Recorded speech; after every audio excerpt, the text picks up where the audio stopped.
15.3 self-employment taxes as a real estate wholesaling business. Is that good? Is that bad? Do we care?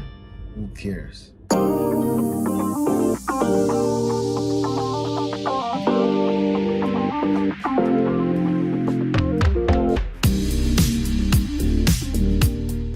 Alright, this is Ola coming to you live from my myEmpirePRO studios on the road. I'm still out here in Dallas, and I just wanted to share some really quick tips with you. Insights. I am not your legal advisor.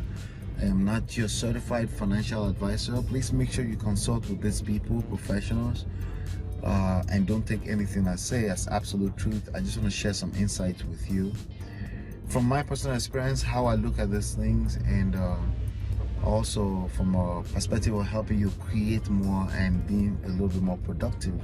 We're talking about wholesaling real estate, which is the heart and science of finding deeply discounted properties, locking them up under a purchase contract at a lower price than the market price. That's the whole point. That's how you make money.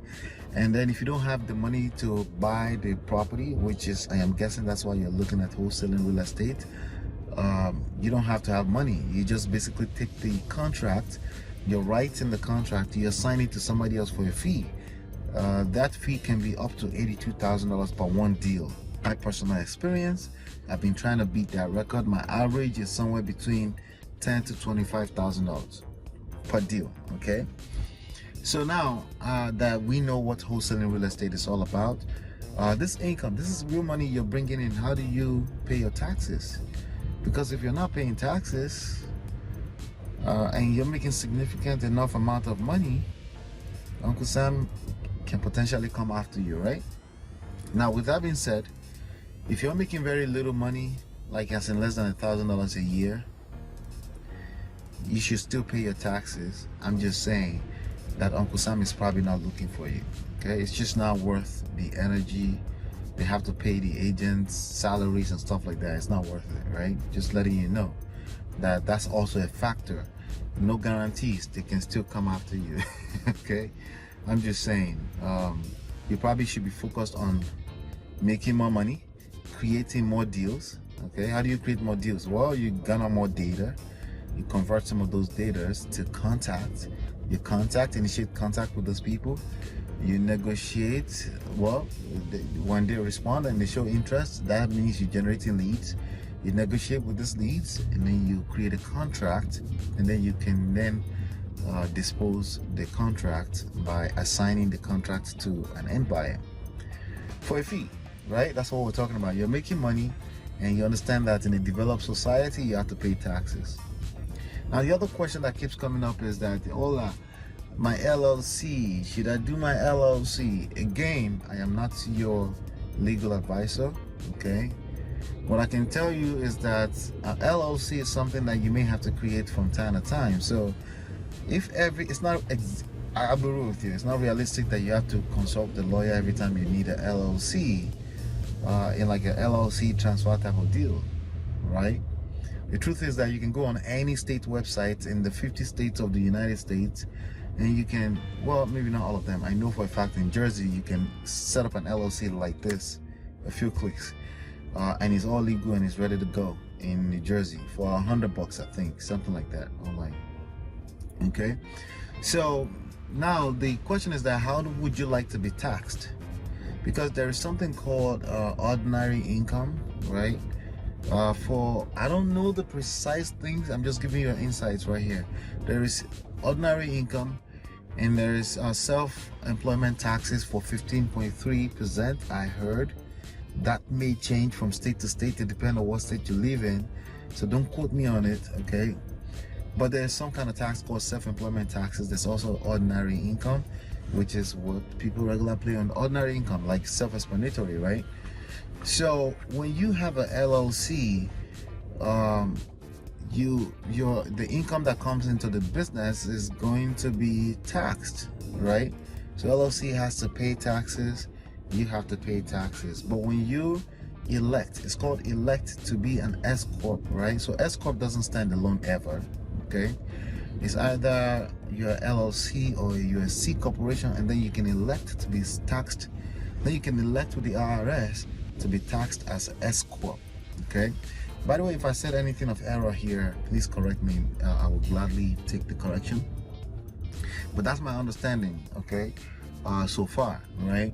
So you can elect to be taxed as S-Corp, which allows you to be able to pay yourself a salary from the money coming into the business, which means, yes, you pay taxes on that as income, but you won't have to pay the 15.3 self-employment taxes, okay? You would only have to pay on the difference, because let's say you made $2 million last year, and then you say you're electing that you're paying yourself salary of $2 million, right? Then the company did not make any money, and then you start to look kind of like the agents, IRS agents start to look at you sideways. Those are some of the, like the things I've just said, they're not exact truth. Those are some of the things you want to use as seed to ask your CPA questions, okay?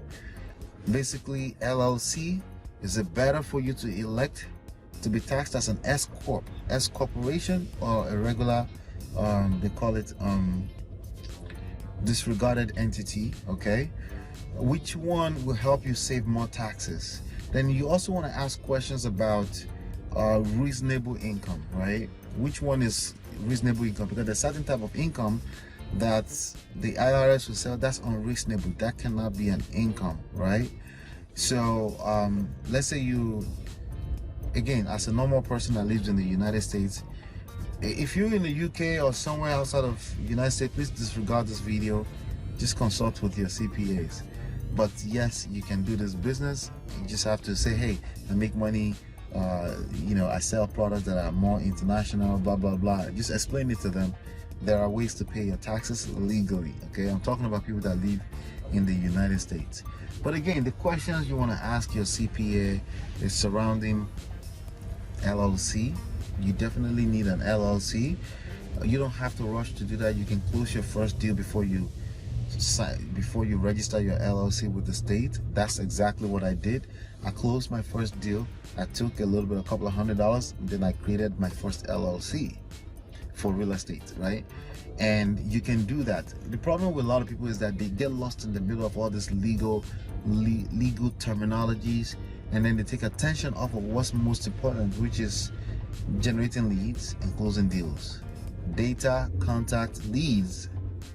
First milestone, right, is to generate a lead, right? Then contract, and then deals, right?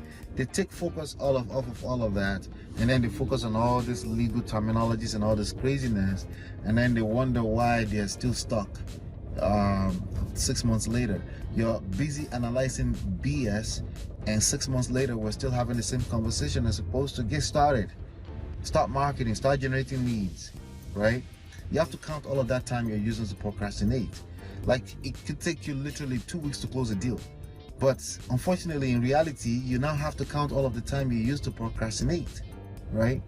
So yes, LLC, S-Corp, what is ordinary income? What is the reasonable income? Those are the questions you want to ask. And then you want to ask, what is S-Corp? I already said that, right? Reasonable income. Then how can you save some taxes, right? By passing some of that income to yourself directly, and then the rest of it will pass through the LLC.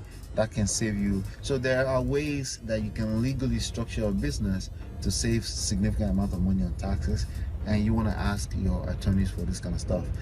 So there's self-employment taxes, there's ordinary income. There's a way you structure it that you will have to pay both. There's a way you structure it that you will have to only pay both on partial part of the income. All right, those are, you know, if you have any more details about this, please leave it in the comment below. If you have any more questions, I will find out more and I will bring it to you. Hopefully you've been enlightened, educated. Please give it a thumbs up. Thank you so much. I'll see you on the next one, and peace.